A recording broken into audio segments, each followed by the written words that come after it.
Welcome to Right Fit Leader, a podcast from Alec Broadfoot and the Hire with Confidence team at Vision Spark. This is where visionaries, entrepreneurs, and leaders learn how to hire leaders, lead better, and build teams that last. Through expert insights, real client stories, and conversations with top leaders, you will hear how we find A players for your business. This is Right Fit Leader. Hi, Cam. Hello. Welcome to the Right Fit Leader podcast at the EOS Conference. I'm so excited to be here. We're excited to have you.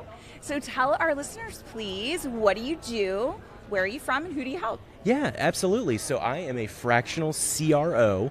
I kind of transitioned into the fractional world somewhat recently and have stayed in the EOS ecosystem. So working with Byte 7, with Walt Brown, and then I'm doing some stuff with the ELEAP Academy with Ryan Henry, and then I'm also doing stuff with ENRG, which is the community, which is actually also very unique because it's kind of the bridge or anchor kind of that brings everything together. So yeah, super fun. So our listeners might not know what ENRG is because it's new, right? Yeah, it is. So tell us, what is ENRG and how can people in the EOS community get to be a part of it? Absolutely. So ENRG was really started as kind of an offshoot of the conference, right? So down in Alabama, there was a guy named Forrest Durr who had started this group because he just wanted to, hey, I want to be with other people that are in EOS and I want to get together and learn. It's a great group. It is, right? We're all fun people. And so it started from that and then started to grow and partnered with Kyle Mealy and the second year group, and then it turned into what it is, and now we're at 80 chapters across the US and Canada, so I guess we're global. Awesome. We'll claim it. I love it. But yeah, it's really a community for entrepreneurs. The cute and clever kind of saying is it's the where to find the who's in the house, right? So you're doing EOS, you're going to have to find some who's, right? Maybe a hire or maybe a partner organization. Yeah. And you're probably going to have to find some of the hows too of how do we do this? What is this tool, or what are some other resources that we can do as we're going through this entrepreneurial journey to mastery? So it's really a place for any entrepreneur wherever they're at in the journey, which is why it kind of works well with some of the work that I do with even with the ELEAP Academy, because it's, hey, you're an early stage entrepreneur, you just took the leap. ENRG is a great community for you to be in, and you can get mentor or resources that you need, or maybe you're a seasoned entrepreneur. Yeah. So it's a really cool place for the entrepreneur to have to connect with other entrepreneurs who are like-minded to get better on EOS or whatever they need. Yeah, it's so true. I felt like when I first learned about it, like this is the missing piece, right? Where EOS, when companies are running on it, they become better companies and they become great clients, and it's a place where like we can all come together collectively and be together. They solve issues at the meetings every monthly chapter, and you're helping each other solve issues. It's great to get a different perspective sometime from someone in a different industry. Yes. It's just an amazing community to be a part of. So tell our listeners, if they are like, wait, this sounds like it's for me. Yes. How do I find out if there's a chapter near me, or can someone start a chapter? How is that working? Yeah, it's a great question. So if you go to energy.life, it's unique, ENRG. So it's not the full word. It stands for the Entrepreneur Networking Resource Group. Perfect. So ENRG, but it's pronounced energy, right? So energy.life is where you can go. And then there's all sorts of resources of, all right, here are the existing chapters that are in existing areas. We have them in most of the big cities around, right? Yeah. But we also have what we call a virtual chapter. So let's say we don't have a chapter in your area yet.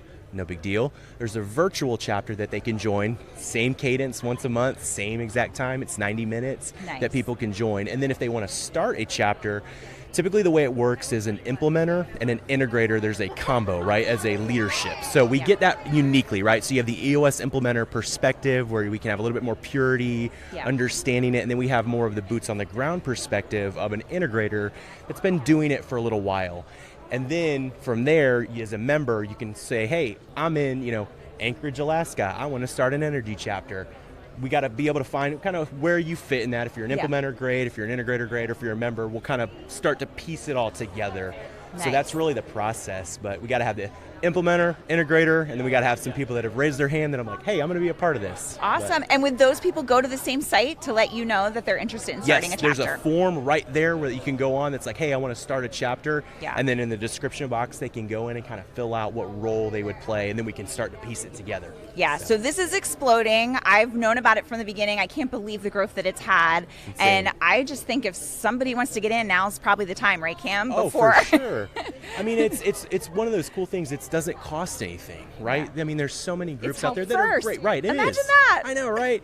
And there's so many, great groups, right? And we're not trying to replace any of those, but it's just, hey, let's create a group for entrepreneurs that's centered around EOS that can help first to wherever you're at in your stage. That's the end goal of it. So there's not any monetization that comes from the members that comes out of that. So that's what's awesome about it. It's a very low risk, and it's not a huge time commitment either. I mean, it's really almost an adjusted level 10, right? You run, Absolutely. You have a segue, and then there's a little bit of content where we're going to deep dive into a tool or a specific resource.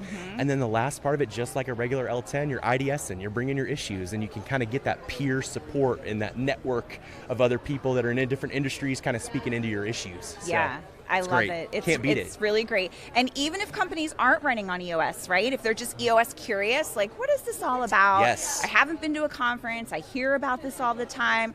I think it's a great place for those people to go to learn more. Like you said, it's free. Yes. And they can kind of get a feel for what it feels like to be in the EOS community. Absolutely.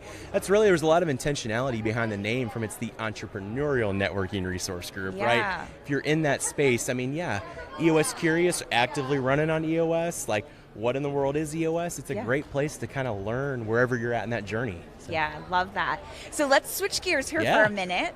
We talk a lot about on this podcast right fit leaders and what that means. So what do you think makes somebody a right fit leader for a company? Oh man. So obviously you have the right person, right seat concept, right? Yeah. And I think that's such an important part, but we talk a lot about this even at Byte 7 where the belong and believe, those are critical needs. And if you have people that don't necessarily feel like they belong in your organization, or worse yet, they don't believe in what you're doing, that really goes in, and it goes straight back to the tools in EOS that we talk about all the time, right? Your VTO gives that clarity of, hey, here's what we're declaring as our core values. This is who we are. This is what we stand for. Here's where we're going as an organization. Yeah. Then the person can kind of self-select in or out. Like, I'm actually a great example of that. One of the organizations, organizations that when I was first introduced to EOS, I was actually just on their podcast the other day. It was awesome. Yeah. So we're still awesome friends, but we were in a process and we implemented EOS. And throughout that journey, I started to realize that I was the right person, but I wasn't necessarily the right seat. And then I started to realize that. And then as we started to get a little bit more clarity on the VTO of like, this is the direction we're going, this is who we stand for, I was like, maybe I'm not the right person. And so that helped me self-select off, like, hey, I'm not the guy to get you to the next stage. That's totally fine. Yeah. And it was very amicable. We had a good conversation. It was based in the data of like, hey, I just don't really believe in what you guys are doing anymore. And I can't be your marketing guy. Your marketing guy's gotta believe, right? Like, and so, and they went in and I got the right person, are killing it. I got out, got in the right situation, and it was perfect. So I think that's there's so much negative connotation around it sometimes, which is actually like, hey, if we get the right people in the right seats, that doesn't necessarily have to be a negative thing that somebody else, let's get them in the right place, in the right seat, right? Yeah. So I think that's the biggest thing for me. I agree. And there's a lot of fear behind it from the visionary standpoint, I think, sometimes. They're afraid of, like, if I let go of this leader that I know, like, and trust, they feel bad about that. Visionaries have big hearts. That's what we love about them. Yeah. But at the same time, if you look at it from the other perspective, like, how can I help this individual to find their next thing to make them the right person for the right seat? You still can know, like, and trust one another, right? And help them find what's next for them, and then get your next right person in the right seat that can get you to the next level. And often I think it does instill that trust in the team, because a lot of times it's kind of, maybe not obvious to the visionary, because you're right. I mean, a lot of times I mean, I'm a visionary. Like, we have those big hearts, and you kind of look past some things or whatever. But your team probably feels it. Yeah, they know. Ask them. Right, totally.